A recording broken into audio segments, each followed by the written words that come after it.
G'day guys, and welcome to the first episode of the Mastering Storytelling series that we're conducting. The purpose of this series, guys, is to breathe a bit of confidence into the way that you communicate your story. And I've recruited with me for this series two celebrity tradies that have basically made a living now. Well, not entire living, but they've certainly featured on numerous television shows and things like that, where they're very prominent in the space of creating content and, I suppose, getting themselves out there.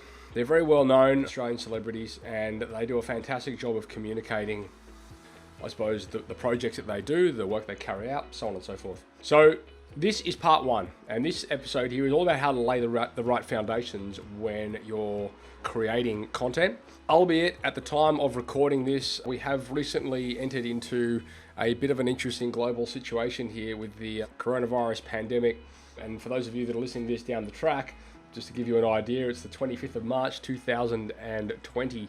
But this is a lovely, refreshing change, guys, to some of the content that you have been recently bombarded with. Onwards and upwards from a content point of view, we're just going to try and keep pushing education out there for you guys. This was recorded a while back, but nonetheless, it's certainly a fantastic episode and a fantastic start to a series. Guys, if you have any questions about this, by all means, hit us up in the Facebook group. Dan and Dani are both in there, and actually Dan and Dani are now experts over at the Tradie Mate Pro platform, where they teach exactly what you're going to hear. They basically help you guys get in front of the camera and start telling your story. It's a daunting task for a lot of you, for a lot of us, I should say, but it's sort of the nature of the landscape today, and basically got to get good at creating content or you're going to get left behind. Like it or not, you're in the education space. Anyway, guys, if you want to check out more about them or get access to them directly, you can head across to tradiematepro.com.au, and by all means, you'll be able to check out what they're about through that webpage. Otherwise, guys, I look forward to hearing your comments and your feedback, and if you have any questions, by all means, hit us up. That's all from me. Enjoy the show. Today's podcast has been proudly brought to you by Tradie Web Guys. Tradie Web Guys work with tradespeople only on their websites and marketing solutions to help them stand out from their competition. Everything from web design through to SEO, search engine marketing, content creation, you name it, guys. It is a customized solution for trade-based organizations, and it's fantastic. Head across to tradiewebguys.com.au/apply, fill in the form, and let's have a conversation. Giving tradies and contractors around the globe the tools to run a modern business. You're listening to Toolbox Talks from the Site Shed. Now here's your host, Matt Jones. Hello there, listeners and viewers. Welcome back to the Site Shed podcast. You're joining myself, Matt Jones, who is your host, and I'm joined once again by some previous hosts, Dan and Dani. Welcome, guys. G'day, Matty. Thanks for having us back, mate. Absolutely. This won't mean anything to the listeners and viewers by the time they see this, but your other podcast went live today, which was a story about you guys. For you guys out there, make sure you go back and check out episode 234, because Dan and Dani shed some light on their story, which was rich and compelling, as Ron Burgundy would say. Look out. As much as days of our lives. Yeah. And so, guys, pretty exciting news. You guys have come on board as experts over at Tradie Mate Pro, and you guys are flying the flag when it comes to branding and content authority and that kind of stuff. And for the listeners and viewers out there that are not familiar, Dan and Dani own a building company down in Melbourne in Victoria, which for you Americans is in Australia. And they also are quite established celebrities, if you'd like to say that, featuring on television shows such as The Block and Healthy Homes Australia. And they've been doing that for quite a number of years now, quite a number of seasons. So you guys are kind of bringing a dynamic into that program, which I certainly can see a huge gap for, because somebody that deals with, websites and content marketing on a daily basis for tradespeople, one of the big fears and obstacles that they are forever trying to overcome is, swallowing their pride and picking up the camera and getting in front of it and actually capturing some of the, capturing their work, showcasing their work, Absolutely. And so I think this is going to be an absolutely invaluable asset to the program. So welcome aboard, and congratulations on becoming experts on the program there. Thank you. Yeah, looking forward to sharing what we know. Absolutely. So we've come back today because we're going to do a bit of a series. I mean, obviously the topic of storytelling and content creation is gigantic. So we've broken it down into a couple of different episodes, which is pretty typical for this podcast. We like to do that just so the listeners and viewers out there can not get too convoluted with the messaging, and they can listen to something and then go and apply it. And so in this series, we're going to be, like, the topic of the series is mastering storytelling. So we've broken this series down into 3 separate episodes. We're talking in the first one about laying the foundations of a successful content creation strategy. In the next episode, we're talking about actually creating that content creation plan. And then we're talking about overcoming your content creation fears and getting it done, which I think for a lot of the listeners and viewers out there is going to be extremely relevant, especially because and if my clients are listening and watching this is directed at you guys, because for the amount of times I've told you guys, just shut up and get it done, now you're going to hear it from someone else who's going to tell you the same thing. I think, first of all, thank you very much for coming back on the show. Second of all, maybe you just give us a little bit of a rundown. Dan, I know you're flat out at the moment. You just started recording on another series of a television show that you're involved in. Do you want to give us a bit of a quick rundown as to where you guys are at, what you're doing, and what's happening right now in your lives?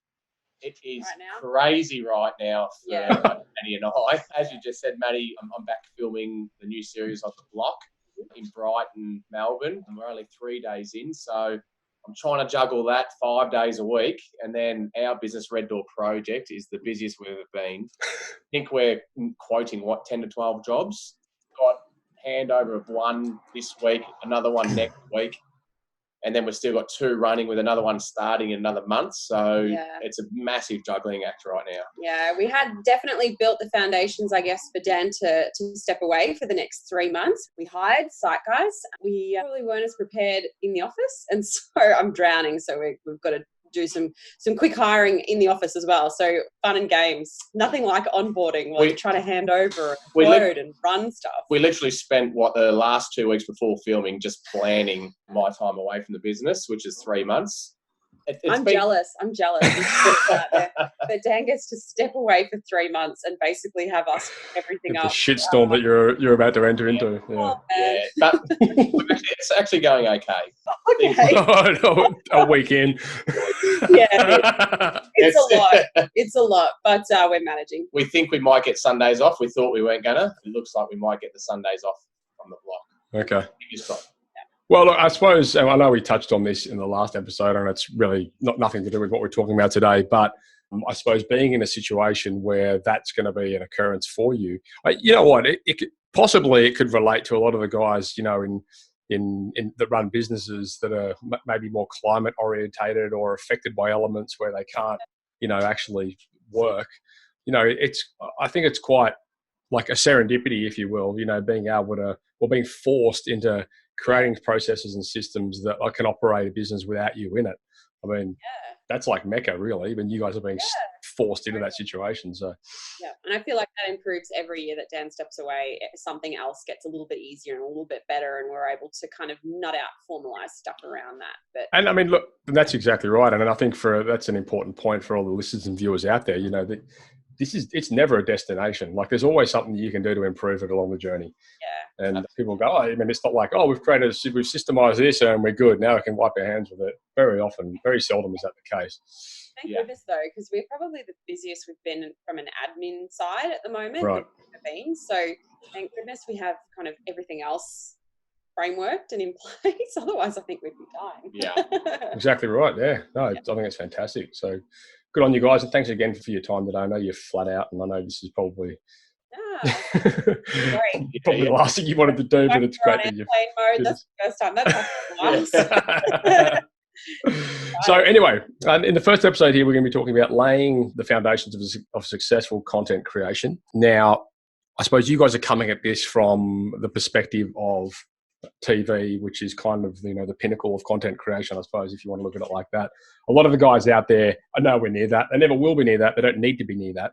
But I feel like in today's landscape, there's kind of a blurred line, with, now the avenues such as YouTube and, Instagram videos and all these kind of things where, sure, it isn't TV, but effectively it does give everybody a platform to promote from.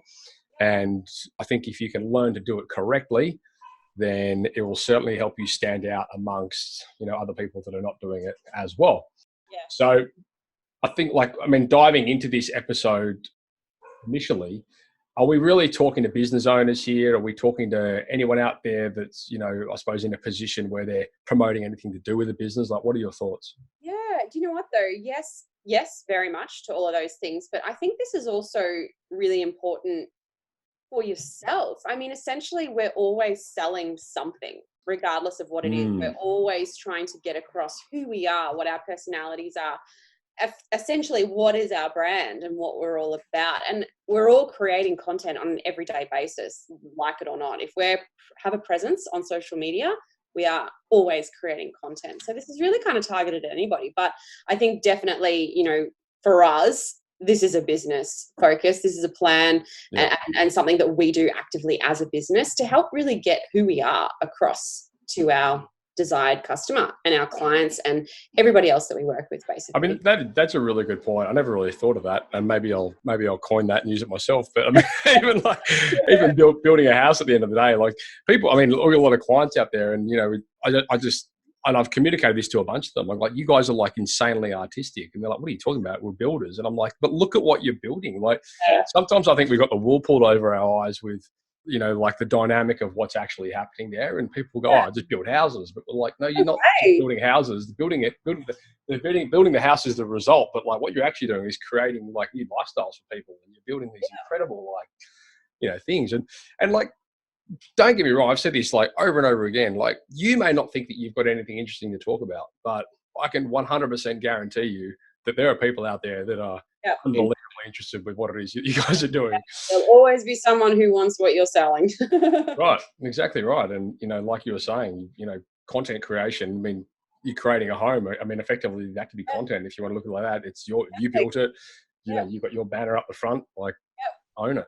Totally. Why don't we talk a little bit about the why? You know, like why we go about doing this, and of course, by all means, the whole way through this this conversation, guys, please feel free to reflect it back to your experience and your journey. And sure, yours may be a little bit different with a lot of the other guys out there, but I just want to try and make this as relatable as we can to, you know, to everyone, because effectively you're builders. There's a lot of builders out there. There's plumbers and sparkies, you know, like we're all tradies. So we're going to try and make it as relatable to them. Why do you go about this, and how do you go about this? I suppose, obviously, you know, the television show is a content machine, but then, you know, in your own business, how do you address it? I guess with our business, we're builders, but we also do architecture and design. So we naturally have a creative influence within our business that lends itself to create content, or seemingly to create content a little bit easier, I think, which is why probably a lot of people within the trade industry especially might struggle with this whole concept.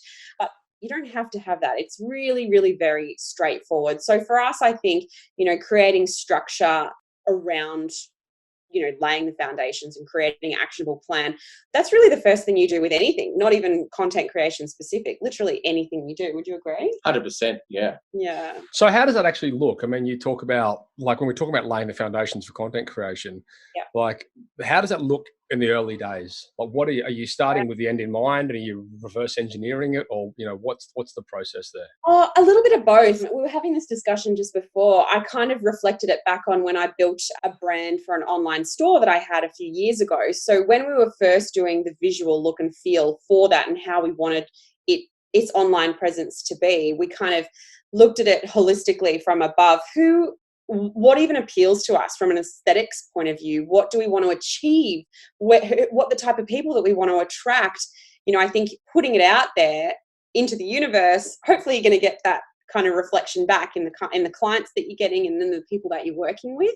So for us, in terms of how we physically do that for our business right now, where social media is concerned, for example, we literally have it mapped. So we try to plan our social media content 3 months in advance. Wow. We use a number of different tools. So there's social media scheduling tools that we can use, which allow us to map out how our Instagram feed, for example, is going to look. So Instagram is our best referrer for social media referrals to our website and therefore our business. We have lots and lots and lots of people coming to us from social media. For Red Door Project? For Red Door Project, yeah, correct. So we need to Interesting. be making sure that our feed is consistent, coherent, and applies to what we're doing every day and the work that we're doing. Because if we're posting something that's completely aspirational and not in line with the type of work that we're doing on the daily basis, then who are we? We're kind of creating this false personality, I guess you could say. I'm going to try and bring it back probably a few steps earlier to if I was a subcontractor tradie trying to start social media and get my content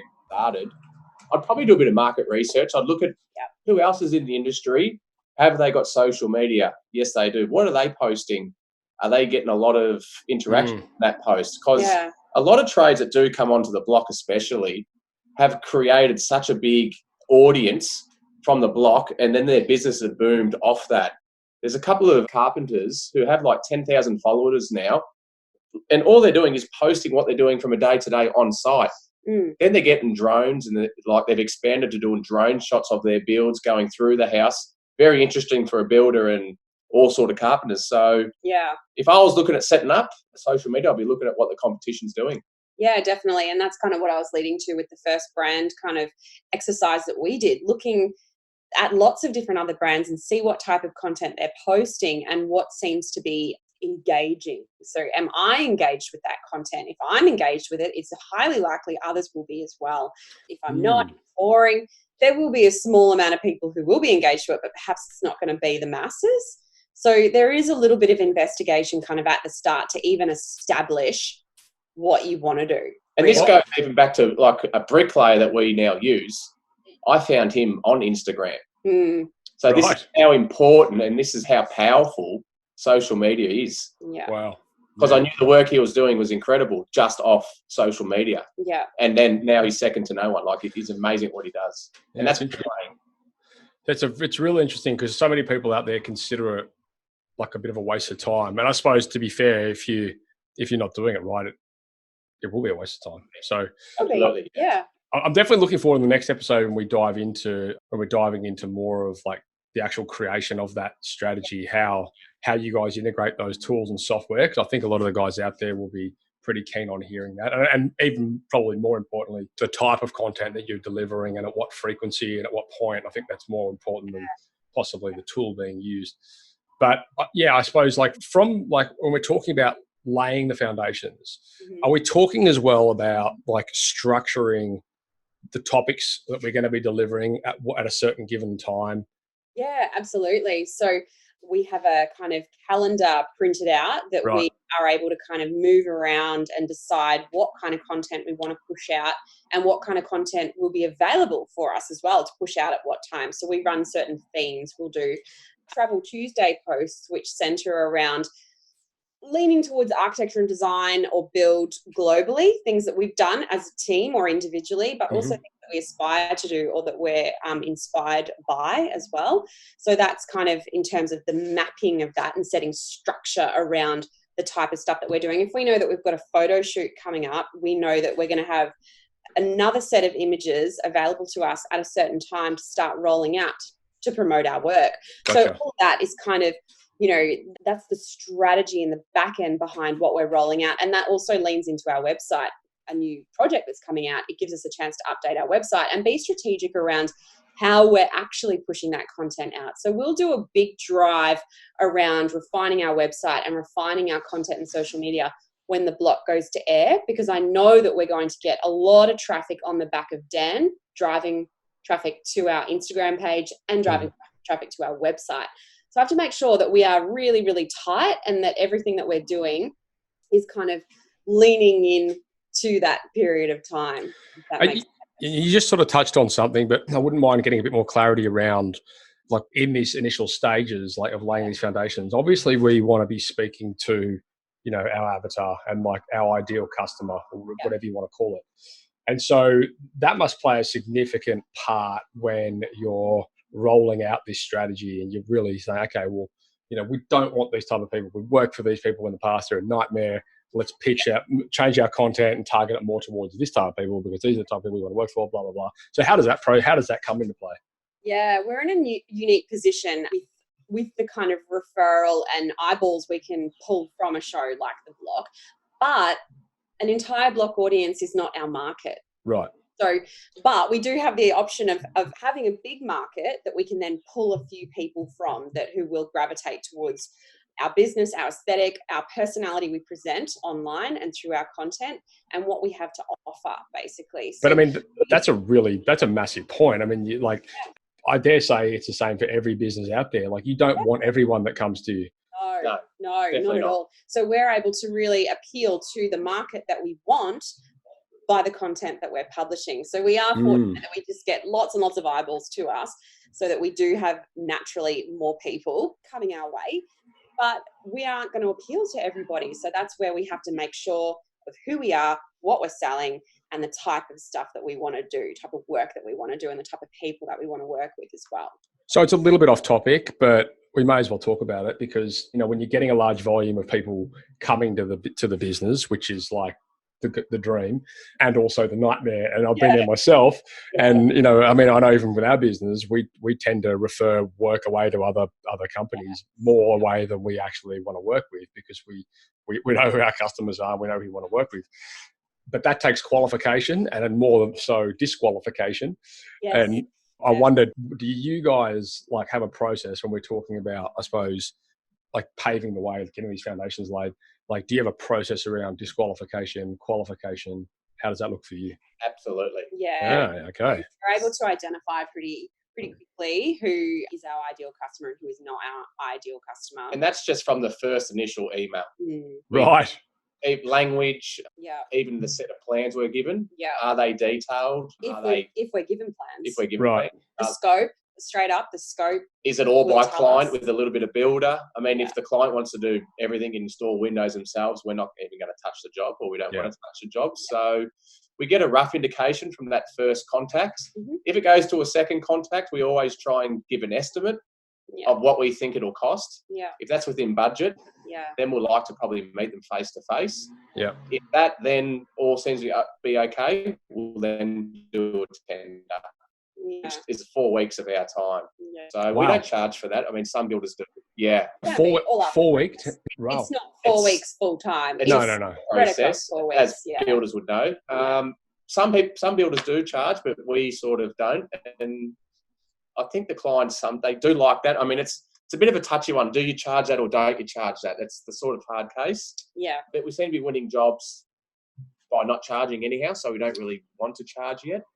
Not at the moment. It's been a pretty big topic of conversation over the years, actually, in the community. I can imagine. Charging for quotes, and you've got to own that process. We should be. And I don't think we're at the point where, I'm definitely not at the point where I feel comfortable enough in our position yet, because we are still so young. I don't feel confident enough in our position within the marketplace that I can go, hey, this is going to cost you this much for a quote. Because yes, our service is unique to a degree, but there are quite a few builders out there as well that are still kind of like us. So, you really have to be confident in what you're selling and your position, and that, you're quite highly desired. If we have a full pipeline, I mean, absolutely, we're not just going to quote for the hell of quoting, because we can't put them in. So that's why we've done the elimination before we've come to this stage. So we reckon we've got a pretty good. We're one of two, I reckon, before we're quoting. We're 50% chance to get the job. But in summary, we do have a fairly good qualification or disqualification process by just not even really outlining the process. We're just able to quickly eliminate people. And there is also kind of that third stage, if we meet with a client and there is no connection between us and them, relationship is key.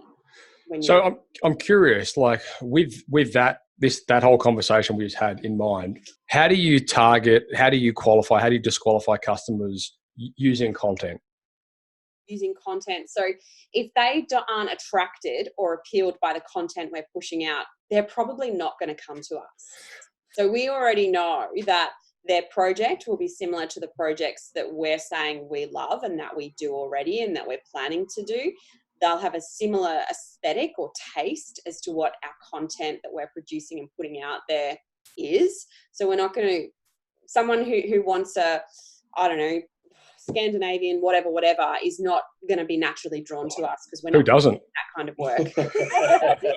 That's just an example. It's not, But so we are able to kind of attract the people who feel we are in line with them from an aesthetics and structure and project end game. So just to add to, I suppose, that question, do you, as part of your content strategy, when you're mapping it out, do you have pieces of content in there that are designed to educate and talk specifically to potential customers to say, hey, this is the kind of person we want to work with, or this is not the kind of person that we want to work with? Yeah, not directly, okay. but yeah, I mean, like, this is a video going out to Bob and Sally. We definitely don't want to work with you. You suck. But I don't mean that. yeah, we do. There's definitely a tone that is kind of hidden in there that will, if someone's not speaking our language, they're not going to get it. They're not going to come to us. So we definitely do have a tone and a language and a target. I know I've seen some pretty cool examples of content where, and to be fair, I've started to do it a bit myself, but where, we put content out there and we'll talk about types of businesses that we've worked with and for, and type of businesses that get great results with us, and type of businesses that don't get the best results, and this kind of thing, just so that when listeners and viewers or whatever can see that piece of content, they go, oh, actually, that is me, or no, that's not me. I won't waste anyone's time. Yes. And then from a lot of our building clients' perspective, like, that disqualification process has been like a formidable change revelation to these guys' businesses, because they've been able to effectively, and a lot of it's done through web forms, to be honest with you. Like, they can say, hey, go fill this form in. And one of the first questions they tend to get out of the way is, what's your budget? Because like, there's no point in having 15 conversations with someone and then on the last one go, hey, by the way, what's your budget? And it's nowhere near what you need. So I think that's quite a powerful yet daunting thing to bring up early in the piece. It is. It's the hardest thing to extract from a client, but I feel like if someone is open enough to talk about what they've got to, there's no shit. Like, we don't want any of that. We're very open, we're very honest, and we're authentic with what we're doing and talking about. So we want that from our client as well. And we've been able to pretty much obtain that a lot of the time. Architects, on the other hand, just don't want to share. I don't know, three on the podcast. Architects don't want to share, because especially if they're pushing a project out to tender, they don't want to share what the client's budget is, because then they want everyone to be less than that. So we just give an estimate of what we think, and if it's within budget, well, then we'll meet them. But if we're dealing with an end-to-end client where we're doing the architecture and design work, budget's one of the first things we'll talk about, and a client is very open in that process, because obviously the creative team needs to know what they're doing. So that makes the build side of things much easier. Yeah. Okay. And then I suppose, like, looking back on, the years previous and looking ahead to the years that are coming up when you're setting these strategies, I'm guessing they're constantly changing, right? Like, you're like, well, this bit of content got a lot of like, are you analyzing, and are you like, yeah. Okay. So how does that look? What are we looking at here? Because you can look at things like likes, and we go, okay, well, great, this has been a successful post, but was it really a successful post? Like, it could have just been a photo of you, brushing your hair, and when people liked it, it's got nothing to do with building. Yeah. So we know the type of posts that people like more. So we historically, for example, on social media, have posted other people's work that we like. It's not as engaging as when we post our own content.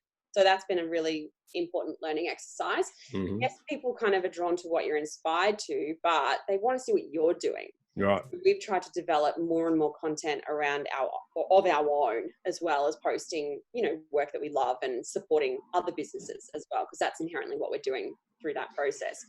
We very much look at insights on social media to know, when our audience is most engaged and when we're going to have more eyeballs on our posts.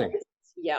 We've even got it down to, as when we're producing our own content, the people that we're working with. So photographers, for example, we know who is going to produce a certain level of photography set. So it might come down to the exposure and whatever they're doing on their images in edit that align with our brand and that we're pushing out. So we have, structure around those types of things, because there's no use in us producing a set of imagery that is completely different visually to this previous set. It's going to look weird on our website. It's going to look weird on our social media.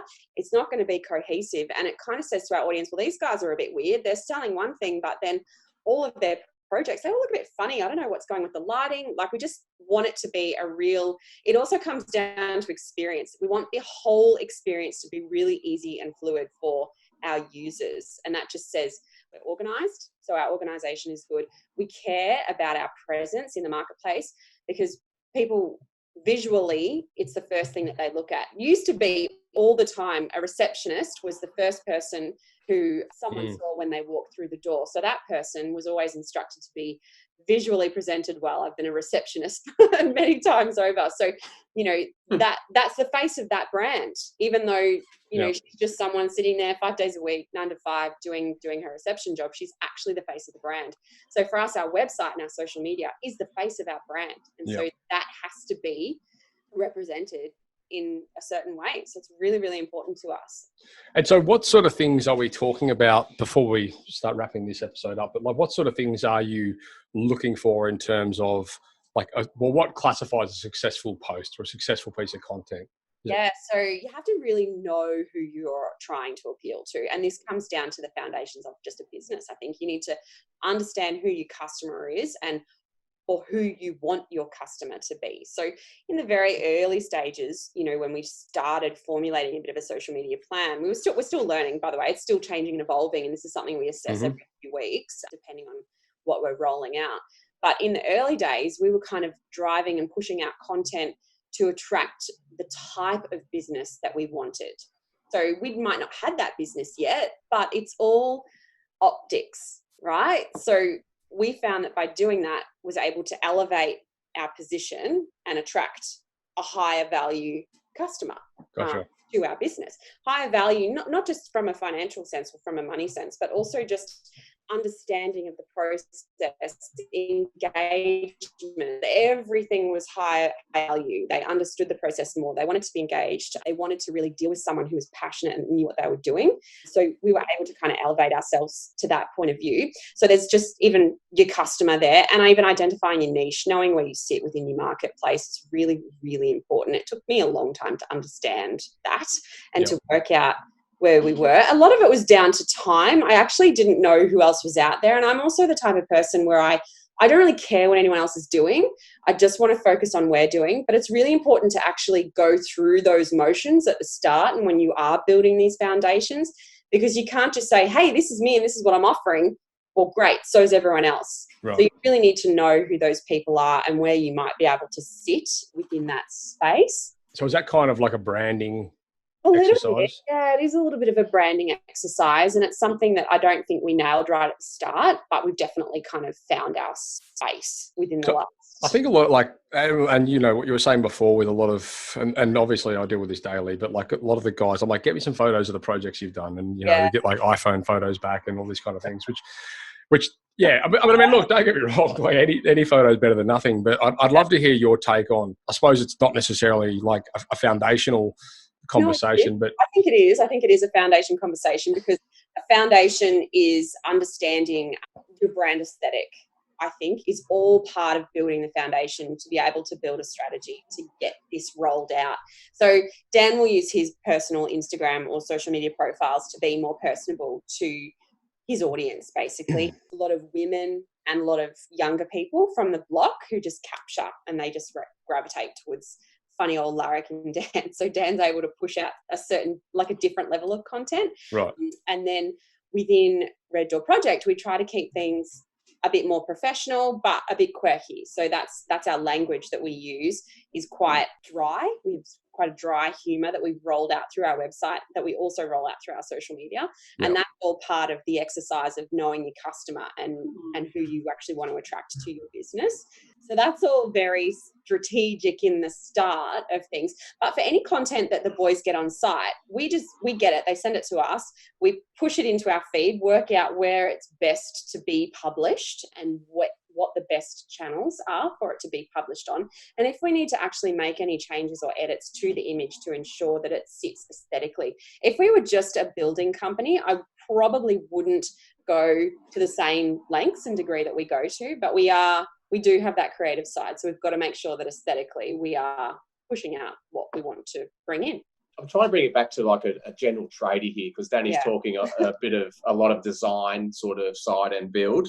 if you're just a subcontractor trade looking at implementing, social media and all of that. Yeah. And the hardest thing is like starting from the very start, like we're talking about, and have they got time or have they got the budget to do it? So maybe they should start with, do they have a budget? What should the budget be per week, per month to even do this? You don't even need a budget at the start. Well, that's exactly right. But that's what they've got to sort of think about at the very start. What time will it take out of their week to do this? I think that's the one. I think that's the key bottleneck. It's like, well, how much time is this going to take me to do it? Realistically, it's probably 10 minutes a day on site. Not even. It could be 5 minutes. Just take a few, and it will start off as an iPhone shot on site. Maybe a quick video of even your boys having lunch, sitting down. Talk about that. Talk about a clean site. Talk about a task that you do for that day. They're the sort of things they've got to sort of start thinking about at this stage. Our static content that sits on our feeds is definitely more stable and aesthetically figured out. Our stories, however, are much more loose, on the fly, because it's an opportunity for us to kind of take our clients and our followers behind the scenes of the daily stuff. And now, with Instagram, especially being able to save stories as highlights, it means people can always refer back. So they see the beautiful glossy images on our website, but then they can go and see the story of that job, of how it unfolded back on our social pages. And it is literally as easy as rocking up to a site meeting, regardless of who you are from a trade perspective. You're a plumber, go to site, do some take some footage or take some snaps of your boys roughing in. It's so straightforward. One of Dan's big things at the start was around creating captions. He didn't know what to say. The content that I was struggling with, but I started taking photos of different things. I mean, we're probably jumping way ahead here, and then I'll send it to the girls and they'll create content around it. But we are jumping to the next sort of stage of this. Coming back to the very start when we're trying to create the content and what it's going to look like. So. That's interesting though, like from a foundational point of view, like you've just touched on something there, which I think a lot of the listeners and viewers out there could definitely relate, well, if not relate to, at least understand, where you've got, your Instagram page may be slightly more polished piece of content, whereas your story is talking about the journey to get to that photo kind of thing. So I think that's pretty relevant. Your Instagram is your receptionist, and your highlight reels and stories are the everyday behind the scenes stuff. And what's it cost you? It costs you nothing. It costs you 10 minutes a day, which could be done at your lunch break or something like that, or the 5-10 minutes at the end of the day.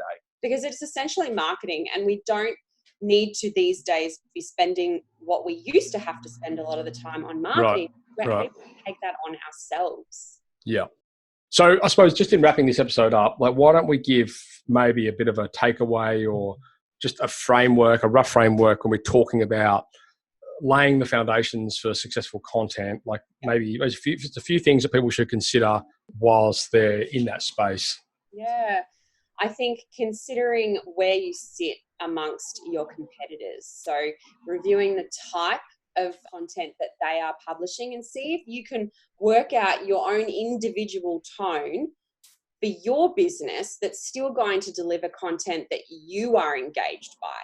So if something appeals to you, it's probably going to appeal to your market because they're going to come to you because they like the things that you do and are interested in the things that you do and want to know more about what you're doing. So that's probably the very first thing I do is understand where I sit, those around me. That's interesting. Yeah. Would you keep it small? Keep it to, don't try and go over the top with everything. Like know your niche, know who you're trying to target. Yep. Is probably the next, I would say, point to do that. Definitely, that's massive.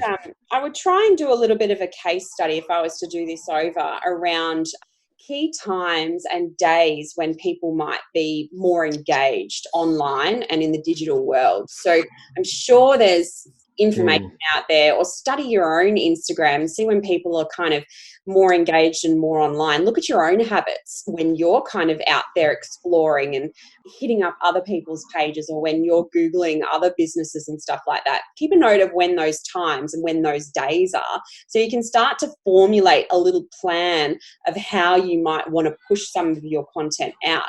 So that's really about mapping and diarising all of the content that you want to do, or how often you even want to do it. It's probably a big advantage actually of running like a local business is all your customers are going to be in the same time zone. I know it's something we struggle with because we've got an audience all around the world. Yeah. And like sometimes there's never a right time. Yeah. Exactly. Yeah. I think definitely putting kind of time frames around those things. So, we try to post quite often, generally 4 to 5 times a week, but you might feel at the start, perhaps maybe twice a week is fine. So set that up in your diary. So make it a priority in your own diary. It's non-negotiable time that you need to sit down and map out some content release structure, I think. And I think what you've just highlighted there is something that I've been trying to communicate to the guys for a long time. It's if you don't make this part of the process, it won't happen. Yeah. This is your livelihood. And that's the big objection. I haven't got the time. And I'm like, that's fine. Like, I understand that you're busy doing what you're doing day to day, but this has to get done. So at some point, you've got to make this part of the process. Like when you go to the job, you show up, you take photos, you do a video, do an Instagram post, whatever. When you leave the job, you take a photo, do an Instagram post, whatever. Like it just becomes part of the process. And then you're going to get left behind if you don't start doing it. The industry's shifting, and everyone, especially in Victoria, Melbourne, are really starting to do it. I think though, it's all well and good to tell somebody how important it is, but without understanding, like I was saying with the mapping, once someone's able to identify when they might be able to do something or commit to actually doing something, I think they might be ending up keeping themselves accountable, because it's actually, okay, I should be looking at doing something on this date. This would be good for my audience. Right. Those types of things. And these are things you can only really learn through. You can't steer a parked car, right? Like you got to get it out there. You got to see what the data says, and then you can start pointing it in the direction you're getting the better results from. And something that we've done as well around foundation work, when we've always been looking to improve or change what we're doing with our content rollout and content creations, ask your audience what they want. Ask them. Do a post. Put a question mark tile on your Instagram page or on your Facebook page. Ask your family, ask your friends, ask your existing clients. If I was on social media, or if I was going to create some content to roll out, what is it that you'd like to see or like to know? That's all part of that initial kind of strategy work and case study work and exploring what your competition is doing, because they all would have gone through that process as well. I mean, look what your competition's posting, I guess. See what that's how if I was starting off, I'll be looking at what everyone else is doing, and then how do I put my own shake on that? We've asked our audience at various times what they want to see more of and what they want to see less of, because otherwise, if you're producing stuff or pushing stuff out or planning for stuff that doesn't appeal to anyone or no one really cares about, it's a really wasted time, like wasted opportunity. I mean, some of the most successful posts that we put out come from the community, and we do that by design. Like we say to these guys, what do you want to see? What do you want to listen to? What do you want to hear? What do you want to learn about? And we go and research it, find the right guests to come on the show, record it. And it always gets good engagement because they're invested in it. It's like they're bought into it. They said, oh my God, this guy actually created a podcast on what I wanted to hear. Yeah, exactly. I'm a real planner and a real lister. And I think when someone is creating a plan to do this, it needs to be actionable. It needs to have steps that they can actually tick off or cross off when one step is completed. Because absolutely, you can only get to the end by completing a succession of things before it. So it will be much less overwhelming to have a step-by-step plan in place to achieve these things.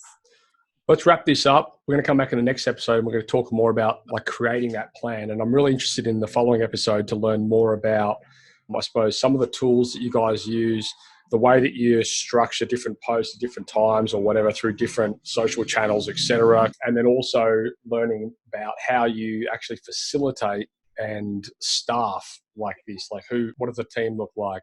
Because a lot of guys are doing this sort of thing on their own, but where it could potentially end up, so on and so forth.